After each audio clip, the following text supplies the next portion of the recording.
నందమూరి తారక రామారావు గారి పేరు మీద ప్రకటించబడినటువంటి ఈ ప్రతిష్టాత్మకమైన పురస్కారం భారతీయ చలనచిత్ర రంగానికి చేసినటువంటి సేవల్ని గుర్తిస్తూ ఈ అవార్డుని ప్రదానం చేయడం జరుగుతుంది.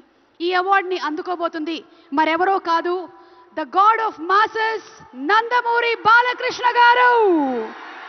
తెలుగు సినీ పరిశ్రమకు బాలకృష్ణ గారు అందించినటువంటి విశిష్టమైన కృషికి గాను ఈ అవార్డుని వారు అందుకోబోతున్నారు.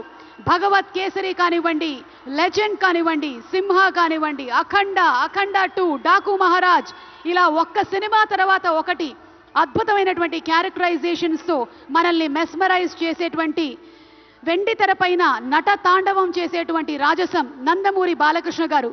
తెలుగు సినీ పరిశ్రమకు బాలకృష్ణ గారు అందించినటువంటి విశిష్టమైన సేవలకి గాను ఈరోజు ఈ అవార్డుని అందుకుంటున్నారు. NTR national film award.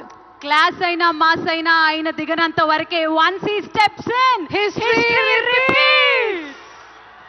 అవార్డుతో పాటు 10 లక్షల క్యాష్ ప్రైజ్ ని అందిస్తున్నారు. అలాగే ప్రశంసా పత్రాన్ని కూడా అందిస్తున్నారు.